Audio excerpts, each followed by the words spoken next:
ದ್ವಿತೀಯ ಪಿ.ಯು.ಸಿ ಪರೀಕ್ಷೆ 2 ಅರ್ಜಿ ಸಲ್ಲಿಸಲಿಕ್ಕೆ ಏಪ್ರಿಲ್ 18 ಕೊನೆಯ ದಿನ. ಎಲ್ಲರಿಗೂ ಗಿರ್ಮಿ ಕನ್ನಡ ಟಿವಿ ಯೂಟ್ಯೂಬ್ ಚಾನಲ್ಗೆ ಸುಸ್ವಾಗತ ಅಂತ ಹೇಳ್ತಾ ಬಿಡಿ ಶುರು ಮಾಡೋಕ್ಕಿಂತ ಮೊದಲು ಯಾರೆಲ್ಲ ನಮ್ಮ ಯೂಟ್ಯೂಬ್ ಚಾನಲ್ ಮೊದಲು ನೋಡ್ತಿದ್ರಿ ಅವರೆಲ್ಲ ಸಬ್ಸ್ಕ್ರೈಬ್ ಮಾಡ್ಕೊಳ್ಳಿ ಮತ್ತು ಅಲ್ಲೇ ಪಕ್ಕದಲ್ಲಿರೋ ಬೆಲ್ಲನ್ನು ಪ್ರೆಸ್ ಮಾಡಿ.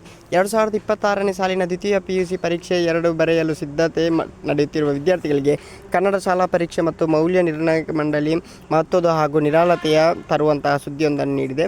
ಪುನರಾವರ್ತಿ ಹಾಗೂ ಖಾಸಗಿಯಾಗಿ ಪರೀಕ್ಷೆ ಬರೆಯಲು ಇಚ್ಛಿಸುವ ಅಭ್ಯರ್ಥಿಗಳಿಗೆ ಅರ್ಜಿ ಸಲ್ಲಿಸಲು ನೀಡಲಾಗಿದೆ. ಅಂತಿಮ ಗಡುವು ಇದೀಗ ಏಪ್ರಿಲ್ 18, 2026ರವರೆಗೆ ವಿಸ್ತರಣೆ ಮಂಡಳಿ ಅಧಿಕೃತವಾಗಿ ಸುತ್ತೋಲೆ ಹೊರಡಿಸಿದೆ. ಏಪ್ರಿಲ್ 18 ಅಂತ ಹೇಳಿದರೆ ನೀವು ನಿರ್ಲಕ್ಷ್ಯ ಮಾಡಬೇಡಿ, ಇವತ್ತೇ ಗೈಸ್. ಆದ್ದರಿಂದ ಹೋಗಿ ನೀವು ಇವತ್ತೇ ಅರ್ಜಿ ಸಲ್ಲಿಸಿ ಯಾರೆಲ್ಲ ಬರೀಬೇಕು ಅಂದುಕೊಂಡಿದ್ರೆ ಅವರೆಲ್ಲರೂ.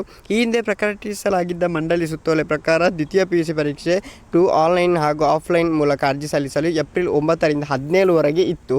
17 ತಾರೀಕು ಅಂದರೆ ನಿನ್ನೆವರೆಗೆ ಇತ್ತು, ಆದರೆ ಇವತ್ತು 18, ಇವತ್ತಿನವರೆಗೆ ಉಂಟು. ಇವತ್ತು ಹೋಗಿ ಯಾರೆಲ್ಲ ಸಲ್ಲಿಸಬೇಕು ಅವರೆಲ್ಲರೂ ಸಲ್ಲಿಸಿ ಅಂತ ಹೇಳ್ತಾ, ಪ್ಲೀಸ್ ಯಾರು ಕೂಡ ನಿರ್ಲಕ್ಷ್ಯದಿಂದ ಇರಬೇಡಿ.